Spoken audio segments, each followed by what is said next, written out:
Bismillahirrahmanirrahim, alhamdulillah, wassalatu wassalam ala rasulillah. À la fin de l'année 6 de l'Hégire, le prophète sallallahu alayhi wa sallam et les musulmans ont contracté pour la première fois un pacte de paix avec les polythéistes mécois. Ce pacte se nomme Sulh al-Hudaybiyah, le pacte d'al-Hudaybiyah. Il garantissait la paix entre les musulmans et les polythéistes mécois durant 10 ans. Donc pour la première fois, les musulmans pouvaient parcourir l'ensemble de la péninsule arabique sans être menacés.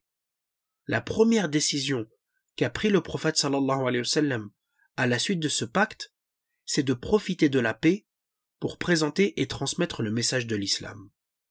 Le prophète sallallahu alayhi wa sallam a envoyé des émissaires aux grands rois et aux grands souverains de l'époque dans le but de les appeler expressément à l'islam. Il a envoyé des lettres aux grands souverains, parmi eux le Négus, le roi d'Abyssinie, Héraclius, le grand empereur byzantin, et aussi Khosroès, l'empereur perse. Un compagnon, appelé Abdullah ibn Hudhafa, a été choisi pour remettre la lettre d'invitation à l'islam à Khosroès, l'empereur perse. Après un voyage long et difficile, il est arrivé à la capitale de l'empire perse. Il a tendu la lettre au roi perse, et un traducteur arabe a lu la lettre dans laquelle il était mentionné. Bismillahirrahmanirrahim, au nom d'Allah le tout miséricordieux, le très miséricordieux, de Mohammed, messager d'Allah, à Khosroès, souverain de Perse. La paix soit sur ceux qui suivent le droit chemin. À peine Khosroès avait entendu ces quelques mots que son visage est devenu rouge de colère. Il a arraché la lettre des mains du traducteur et il l'a déchirée en disant: comment ose-t-il m'écrire une telle lettre alors qu'il est mon esclave? En fait, il n'avait pas supporté d'entendre le nom du prophète précéder son nom. Et il a ordonné l'expulsion du compagnon de l'assemblée. De retour à Médine, Abdullah ibn Hudhafa a raconté au prophète sallallahu alayhi wa sallam comment Khosroès avait déchiré sa lettre en morceaux. Le prophète sallallahu alayhi wa sallam a dit: Mazzaqallahu mulkahu. Allah a déchiré son royaume comme il a déchiré cette lettre. C'est-à-dire que son royaume va périr. Quant à l'empereur perse, il a pris la décision d'écrire à son gouverneur du Yémen, qui s'appelait Badam. À cette époque, le Yémen était sous le contrôle de l'empire perse. L'empereur perse a donc écrit à son gouverneur du Yémen: envoie 2 hommes forts parmi tes hommes au Hijaz, donc la région d'Arabie où se trouvait le prophète, et qu'il me ramène cet homme, en parlant du prophète sallallahu alayhi wa sallam. Badam a donc envoyé 2 hommes pour ramener le prophète.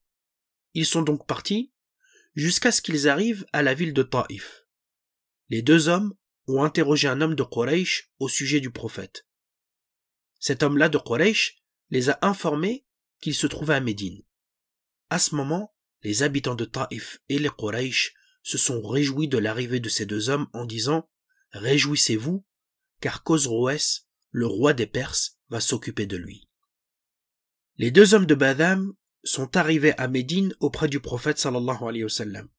Ils lui ont dit: le roi des rois, Khosroès, a envoyé au roi Badam un message pour lui demander de dépêcher des gens chez toi pour t'amener auprès de lui, donc auprès de l'empereur perse. Il nous a ainsi envoyé afin que tu partes avec nous. Si tu acceptes, il écrira un message en ta faveur au roi des rois. Donc Badam pourra intercéder en ta faveur auprès de Khosroès si tu obéis. Et si tu refuses, tu n'es pas sans ignorer sa position et sa force. Il est capable de te détruire toi et ton peuple et de ravager ton pays. Les 2 hommes étaient entrés auprès du prophète sallallahu alayhi wa sallam alors qu'ils venaient de raser leur barbe et ils avaient laissé pousser leur moustache. Le prophète sallallahu alayhi wa sallam a répugné cette apparence et il leur a dit: malheur à vous, qui vous a ordonné de faire cela? Ils ont dit: c'est notre Seigneur, c'est-à-dire Khosroès. Le prophète sallallahu alayhi wa sallam a répondu: mais mon Seigneur m'a ordonné de laisser pousser ma barbe et de tailler mes moustaches. Et le prophète sallallahu alayhi wa sallam a ajouté: revenez me voir demain. Entre-temps, le prophète sallallahu alayhi wa sallam a appris par la révélation qu'Allah avait fait que Khosroès soit tué par son propre fils. il a appris exactement à quel moment de la nuit et à quelle date Khosroès avait été tué par son propre fils. Le lendemain, il a reçu les 2 émissaires de Ba'adham et il les a informés du meurtre de leur roi. Les 2 hommes se sont exclamés. « Te rends-tu compte de ce que tu dis ? Ton arrestation a été ordonnée pour quelque chose de bien plus futile que cela. Veux-tu toujours qu'on écrive cela et qu'on informe le roi Ba'adham de ce que tu viens de dire ?» Le prophète sallallahu alayhi wa sallam a répondu « Oui, dites-lui aussi de ma part que ma religion et mon pouvoir remplaceront ceux de Khosroès et emporteront tout sur leur passage. Dites-lui également que s'il embrasse l'islam, je lui donnerai ce qui est maintenant sous son autorité, et je ferai de lui le gouverneur de la région qu'il gouverne actuellement. Donc je le laisserai comme gouverneur au Yémen. » Les 2 envoyés sont repartis au Yémen. Ils ont raconté à Ba'adham ce que le prophète sallallahu alayhi wa sallam avait dit. Et Ba'adham a dit « Ce n'est pas le genre de propos qu'un roi pourrait tenir. À mon avis, l'homme est bien un prophète comme il l'affirme. Si tel est le cas, ce qu'il vous a dit se réalisera. S'il est vrai que Khosroès a été tué, cet homme est un prophète et un messager. Sinon, nous déciderons de ce qu'il faudra faire de lui. » Subhanallah. Peu après, Ba'adham a reçu un message du fils de Khosroès. Il l'informait qu'il avait tué son père après que celui-ci avait adopté des mesures tyranniques à l'encontre de la noblesse perse. Il lui ordonnait également de demander à ses commandants de lui prêter serment d'allégeance en tant que nouvel empereur. Il ajoutait qu'il ne devrait rien faire au sujet du prophète avant d'avoir reçu de nouvelles instructions. Ba'adham a alors compris que Mohammed était véritablement le messager d'Allah. Il a fait appeler un des 2 émissaires qui s'était rendu auprès du prophète sallallahu alayhi wa sallam et il lui a posé de nouvelles questions à son sujet. Son émissaire lui a dit que le prophète n'avait aucun garde pour le protéger de son peuple ni de quiconque. Et il a conclu « Néanmoins, jamais je n'ai parlé à quelqu'un qui m'a inspiré autant de respect que lui. » Ba'adham fut alors certain que Mohammed sallallahu alayhi wa sallam était bien un véritable prophète. Après avoir partagé sa conviction à ses conseillers, ils ont tous embrassé l'islam avec lui. Cela a été le point de départ de l'expansion de l'islam au Yémen. La majorité des habitants du Yémen, chrétiens comme mazdéens, a commencé à adhérer à l'islam. Le prophète sallallahu alayhi wa sallam a confirmé Ba'adham à la tête du Yémen et il a envoyé plusieurs de ses compagnons pour leur enseigner l'islam. Je voudrais évoquer 3 enseignements autour de cette histoire.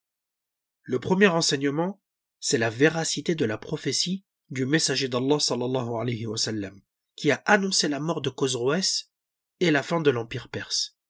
En effet, le fils de Khosroès a fini par envoyer un message à Ba'adham pour l'informer qu'il avait tué son père. Et l'empire perse s'est effondré par l'intermédiaire des musulmans en l'an 651, c'est-à-dire à peine 20 ans après la mort du prophète sallallahu alayhi wa sallam. Le deuxième enseignement, c'est le courage de Ba'adham. Ba'adham était un haut dignitaire, représentant l'empire perse au Yémen. Lorsqu'il a reçu la lettre du prophète sallallahu alayhi wa sallam l'appelant à l'islam, il aurait pu la rejeter par orgueil ou par loyauté à l'empereur perse. Mais il a choisi de suivre la vérité, et cela lui a permis d'obtenir la réussite dans cette vie et dans l'au-delà. Le troisième enseignement, c'est l'importance de la transmission du message de l'islam. Dès que le pacte de paix d'Al-Hudaybiyah a été contracté, le prophète sallallahu alayhi wa sallam a appelé à l'islam les grands souverains de l'époque. L'appel à l'islam, la da'wa, était l'une des principales missions du prophète sallallahu alayhi wa sallam. Cela montre également que l'islam est une religion universelle qui s'adresse à tous les êtres humains.